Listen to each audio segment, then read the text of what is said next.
Alright, Harry, it's Bucks basketball. It's University of Portland versus Lancaster University. It's a cup semi-final and we want you to watch the Blue 13 play. 4 minutes to 8. 10 minutes from when the game starts.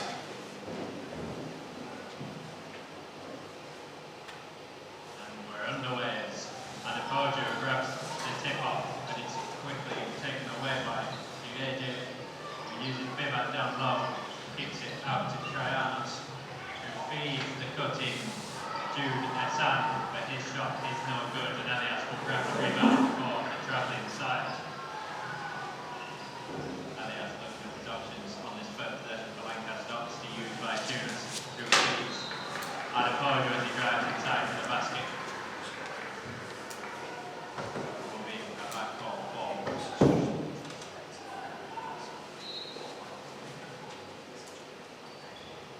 Davis. Elias kicks out to Andrews. By Shearers. Marto. Colson. Kicks back to Andrews. Hits three. It's too strong. Comes back off the back high. And the rebound is grabbed by Trianos. Will bring it away for Malton.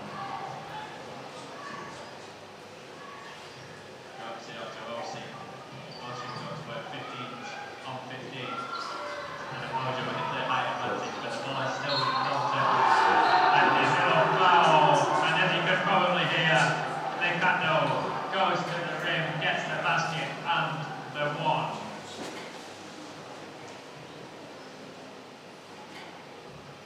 Alicante will go to the line to shoot the opening free throw of the evening. Letting Holmes the ball down tonight for the University.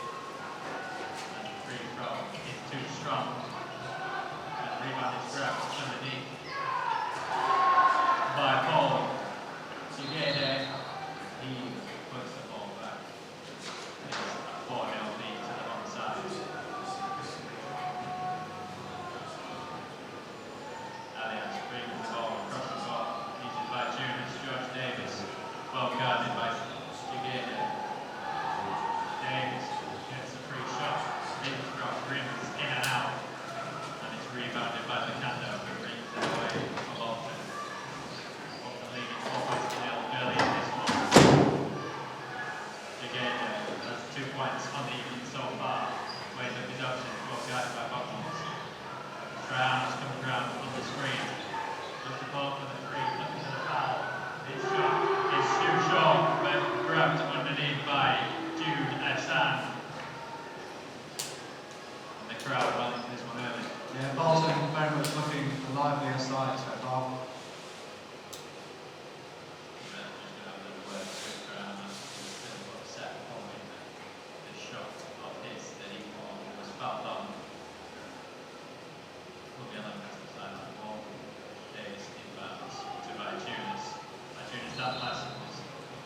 Loose from the Lithuanian, who was just picked off by Trianos, but out of bounds.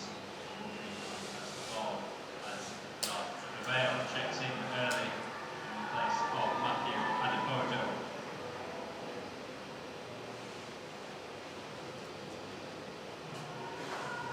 Elias goes to work, steps back for the three, but that is too short. Lancaster seems to be a bit slow and has to wait to get this game back underway. Licando with the newly tried shoeless kicks it out to Trianos. His three is too strong, and DeVale grabs his first rebound of the evening. Davis brings it up for Lancaster. Davis drive. His shot is blocked by Licando, and the rebound falls straight to Andrews, who's then stripped by Bob Ugede, who goes to work on Elias. Driving down the court, we'll just take a second. Finds Jude Hassan, who kicks out the ground, drives hard inside. Looks at the referee for the foul. Bob wanted the judge to barely contest it with that shot. Davis using by Tunis. Kicks back to Andrews. Looks for the three. Drives inside. Gets a foul from number 13, Jude Hassan.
free from Bolton as Jagede weighing his options at just over the half court, drops it inside to Licando.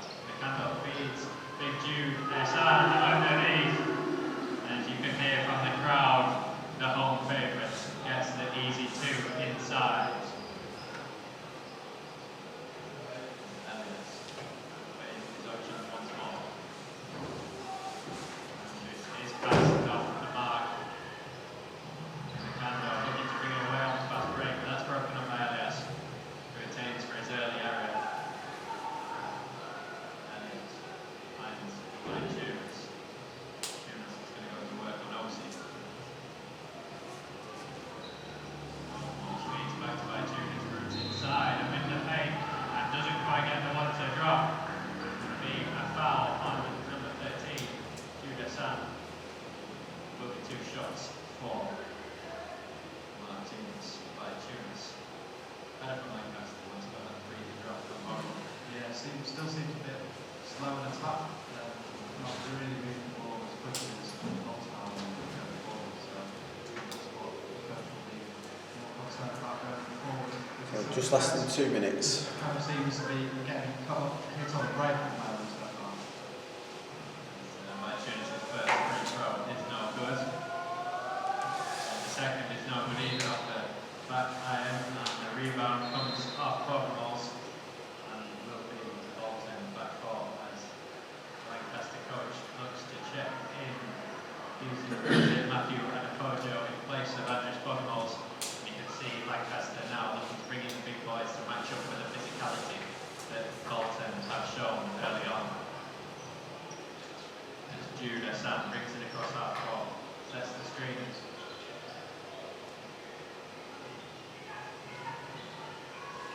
Brown works inside, finds Esan underneath, but it's just too easy.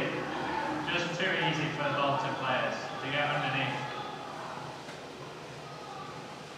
Another easy 2 for Esan, who now has 6 points and leads the game.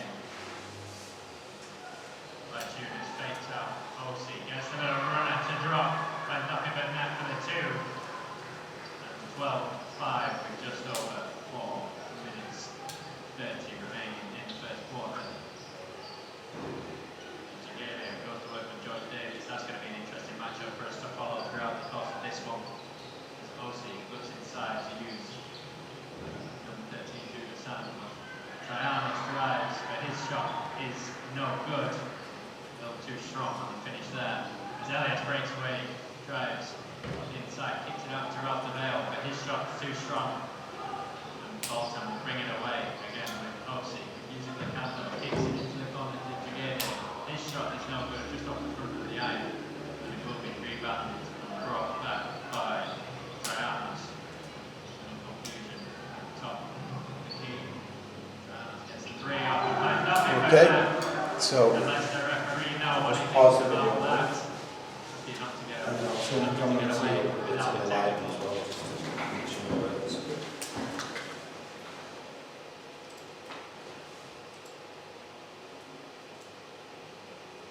So, you've just watched the performance of Blue, what number? Blue number 13. 13. Would like you to comment and analyse and evaluate the quality and range of skills being produced, the appropriateness and level of success of the tactics, an understanding and awareness of the performer during the performance and the use of physical fitness attributes.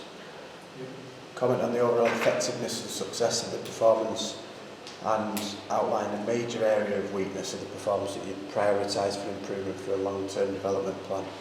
Throughout all of the comments, where you find relevant and where you can, apply PE content and theory to support and justify your comments.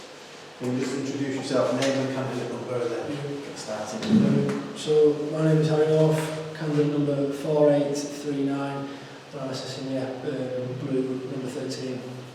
So, first of all, was the skill strength 1. I picked marking off the ball. Defensively, he was very good. Although sometimes he allowed a couple of baskets, his marking off the ball was good. He followed his defender around, and this led overall to the a lack of baskets on the defensive end, and it meant that he could then get the ball, force turnovers, and get the ball up court, and eventually lead to his team getting baskets. Skill strength 2 was his screening.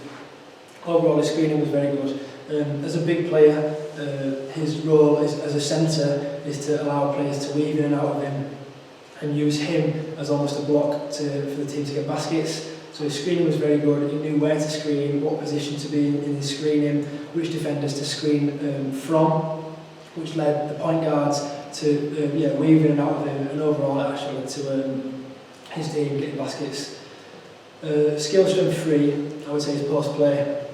Now, as a big man, he's got to have good strength, and he's got to be able to work the defenders back, using his back and his arm to force the defenders back to the basket, which allows him to get layups. Now, he didn't score many points in the game, but using his post play, this definitely worked inside the key. He controlled the ball, used the back of his body and played him back.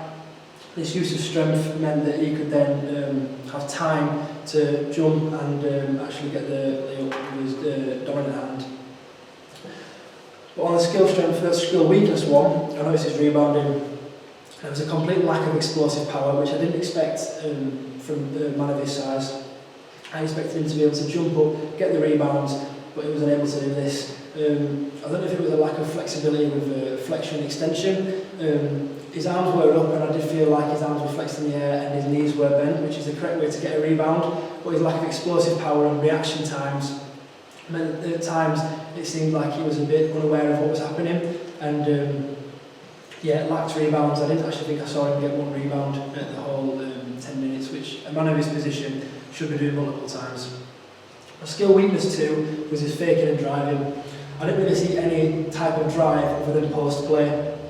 Now, post play works for a man of his size, but driving also works. So the lack of, reaction times, knowing when to fake, knowing when to drive, and kind of talking the defenders into thinking this false sense of security that he's going to shoot. Yeah, he lacked that, and it meant that he couldn't get as many baskets as what he could. And from the skills that I saw, he certainly was capable of this.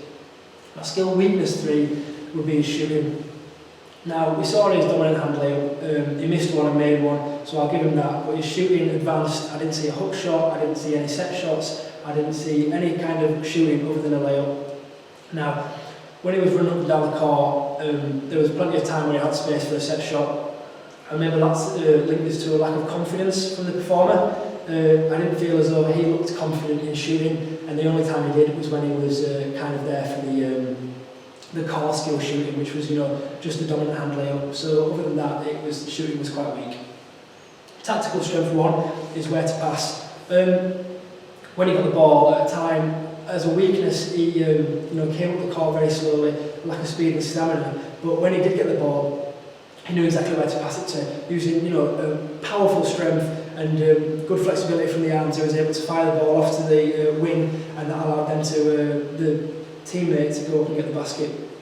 This pass was really accurate again, as I've said, and I'll put this down to leadership.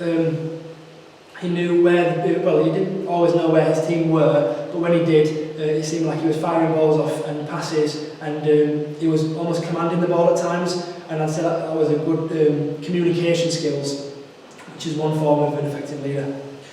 Overall, this led to him getting the ball and passing it to the teammates, which overall led to the baskets. Tactical strength 2 is his awareness of the opposing team. Defensively, as I've said, his marking off the ball was very good. We've spoken about overall, it led to him getting stops, them forcing turnovers, and his awareness of the opposing team meant that they couldn't really drive to the key and get these baskets. He was there kind of as a shot blocker and just someone to stand there and look intimidating and apply pressure onto the other team. Tactical strength 3 was where to run. As I've said, he knew where he was running, and at times there was people in the way, and this might have hindered his ability to find space, but his where to run was effective. When he was playing his post play, he knew exactly where to run, he knew where to collect the ball from, and this led to his post play in the basket. So overall effect was him getting points on the scoreboard. Tactical weakness 1 was his awareness of his team. Although I've said his where to pass in and where to run, he didn't really know sometimes where his team were. You can see him look around at times and almost be surprised when a player was behind him or when other players were getting the rebounds over him.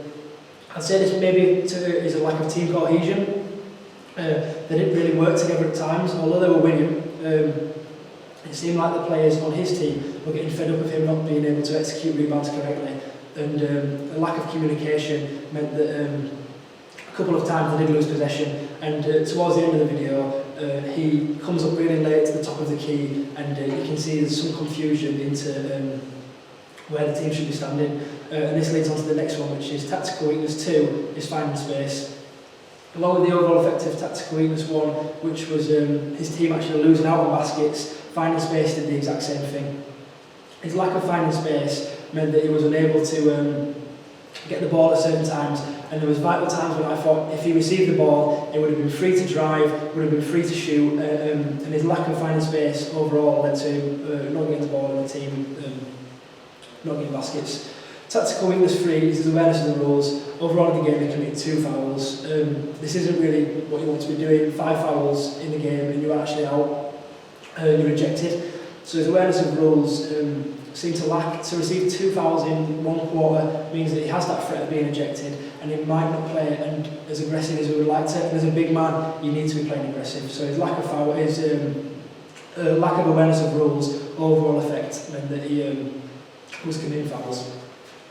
And obviously couldn't play in the same way that he would like to have. My fitness strength 1 is flexibility. As I've said, there was good flexion of the shoulder, especially when going up to get his dominant hand layups, and at times when he wanted to get a rebound, but I've said as to down to a lack of explosive power, he wasn't able to get it. But his flexibility was very good. This led to him, getting his dominant hand layups and adding scores into the basket. I also saw good abduction with the arms. It meant that he could hold defenders out and almost block people from getting around. He could reach his arm out to get the shot, get the passes, and he used his body very well, flexibly, to allow baskets for his team. Fitness strength 2 was his strength. I saw in his chest pass, he was very powerful and accurate as well. That's 2 hard things to get working well together, but by doing this he was able to use good, as I said, good flexibility, get the chest pass off with strength and accuracy, and that allowed him to kick it out to the wing and the wing to come in and get a basket. So overall effect was that he was adding points onto his team. Fitness strength 3 is his muscular endurance.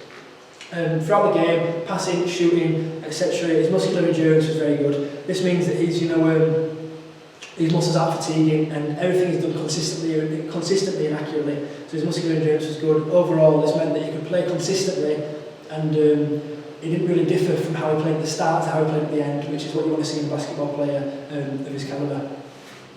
Fitness weakness 1 is speed. In games like this is a Bucks game, which means it's high, good difficulty. Things like speed and stamina, they need to be at a good level to be able to compete with the difficult opponents, which these are. As I've said before, his lack of communication and coming to the top of the key, he sometimes seemed out of position, and I would put this completely down to a lack of speed. At times he was off the camera, he was so slow getting up the court, and I say this made me question his leadership skills sometimes. He wasn't always there present. That means he can't be commanding the team and he can't be supporting the team and interacting with them to get baskets. So overall effect was that sometimes when he was needed in the key, he wasn't there available. Fitness weakness 2, leading on from speed, is stamina. As I've said, he was off the camera sometimes, and this was consistent. This can't be done in such a difficult game. So a lack of stamina had an overall effect, meaning that he wasn't there again in places that he should have been consistently. But I wouldn't put this down to stamina and fatiguing over the game. He seemed to have a lack of stamina from start to finish, so this is something I would work on. My fitness weakness 3 is his agility. He always seemed to have 2 feet on the floor, and even when going for a layup, he seemed quite stiff. And the lack of agility, I would say, is down to this. He didn't really show any he was always kind of showing his stability, and his agility would have meant that when he was driving and going past people, he could have used different manoeuvres, more advanced manoeuvres to get past. As I've said, I didn't see any faking and driving, which he should be doing. So I would say that that's another overall effect, that he was losing baskets. In terms of how I would develop my skill weakness, I would be choosing the faking and driving. Okay, just before you do, Harry, so I know which one you're going to develop, I want to draw your attention to the final part of the task is to create a viable long-term development plan to improve the fake and drive, as you've just told me. You should include aims and objectives for the development plan, a time scale, a measure at the start, tell me how you're going to measure it, detailed progressive practices, coaching points and potential adaptations to the action plan depending on how fast he took on board or slow he took on board what you're trying to achieve.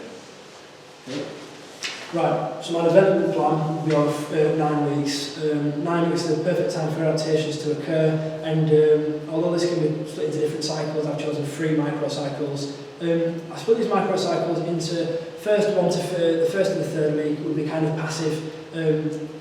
Right now I'm looking at him as a cognitive learner in terms of faking and driving, so I've not seen anything to show me that he's associative or autonomous. So a passive first few weeks to get him used to the skill and get a slight kind of static feel for the movement would allow him to feel more confident without adding without demotivating him by adding in defenders. So after that, I believe there should be some improvement, and he should be at kind of now an associative stage of learning. So the second one, I wouldn't like to say competitive, but I'd like to describe it as kind of consistently achieving. He's going to be there, and I'm going to add in defenders. They're not going to be exactly playing and defending him, but they are going to be there applying pressure to him. This isn't game-like, and won't improve him fully, but by adding some pressure, seeing what he's going to be like when pressure's applied. Our third microcycle is going to be kind of a competitive phase. I want this to be game-like. I want him to have a kind of static feel for the movement, and I want him to be able to take what he's learned in this 9 weeks and apply it in game. So this competitive phase will result in 5-on-5, which is the amount of players on each team, and I'm going to try and make him do it in game. In this 9 weeks, I am going to measure it using SMART targets.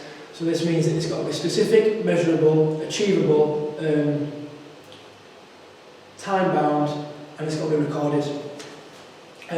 By specific, I need to make it specific to the performer. As I've said, I think he's still in the cognitive stage of learning. So by making it too hard or too difficult, he's not going to be able to do this. So the 3 microcycles means that it's specific to him and it allows him to develop in a right amount of time. It's got to be measurable. Obviously, in a basketball game, people get baskets, they get scores. That's added to the amount, and obviously whoever has the most wins. So it can be done the same way here. If it's measured in the first week, the second week, and the third week, or even more frequently, we can see his improvement slowly, and obviously over the 9 weeks, he's definitely going to improve by getting more baskets, and that equals, that shows his progress. Again, it's got to be achievable. By making it too difficult, as I've said, it's just going to be unrealistic. It's got to be achievable to him, as the same way it's got to be specific. Like linking with measurable, it's got to be recorded.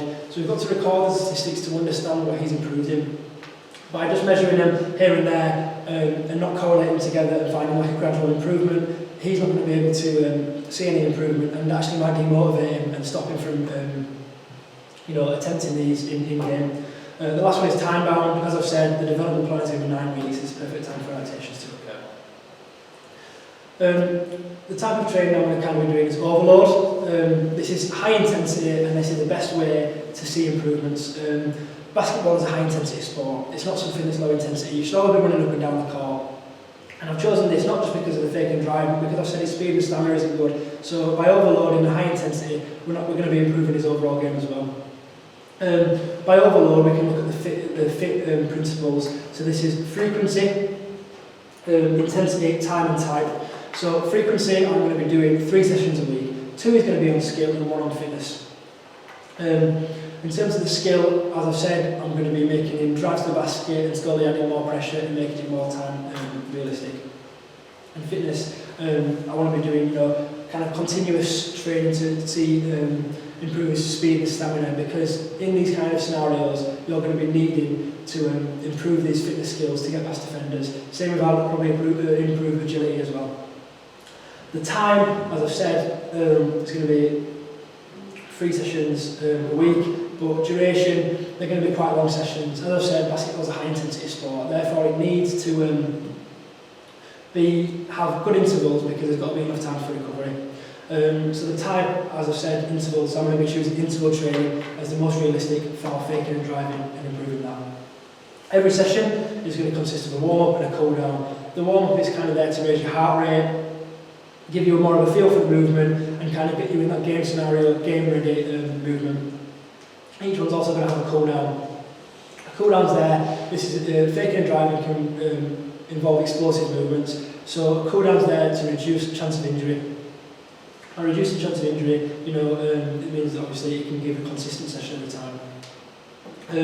In between each session, I'm going to be using cooling aids. This is used to reduce injury, as it can help respiration and blood circulation. Obviously that's really good, as it means that you can come back each session and you know, deliver it consistently and not put back any time schedules. We want to, you know, make this line rework. So stuff like cooling aids, for example, ice baths are very good for this you know, kind of session. I also want to make sure that my athlete is coming up hydrated. He's got to be hydrated for every session. As if he's not, you know, he's not going to be there, he's not going to have enough energy. And along with hydration, I'm also going to do a meal plan. So every day, my performer should be having around 2,550 calories a day. This will consist of 55% carbohydrates, 15% protein, and 30% fats. To follow on with this kind of schedule, it's going to mean that he's not going to be putting on too much weight, he's not going to be losing weight. We want to keep our performer in, you know, a high level of, or a good body shape and fitness, and diet is a key part of this as well. That's my plan. Right, I'm going to just say a simple question really. Go back to the fake and drive that you're trying to improve, and let's imagine that I'm even less of a cognitive learner than the one that you pointed out there. Explain to me with coaching points, how would I do that? What you're describing for somebody that's got no idea what it actually means. So fake and drive is where you're kind of faking a shot. So that could be, for example, a layup. So for his position, it's probably more like a layup. This is where you fake the layup and you actually don't execute the skill. And then when if you've done it correctly, the defender should kind of almost anticipate you to shoot. They should then reach out the ball and then you should create space, and this will allow the drive. So the drive should be done, it should be low, a good centre of mass, and you should be agile around the defender, and this will allow space for you to either drive for the layup or drive for a set shot. Obviously, in terms of allowing you to execute that skill correctly, as I've said, you know, it's going to be passive. There's not we'll put a defender in there, but they're only going to do exactly what we want them to do, and it's just going to slowly improve as time goes on, really. Spot on. Thank you very much. Do you want to add anything else? Still any more time? I'll just have a look at the time. That's just right, that's about 19 minutes. Right, I just didn't add in the overall effect of mass skill weaknesses. I think you did. Yeah, that's fine, yeah. Yeah. Yeah, that's fine. Well done. Giving time.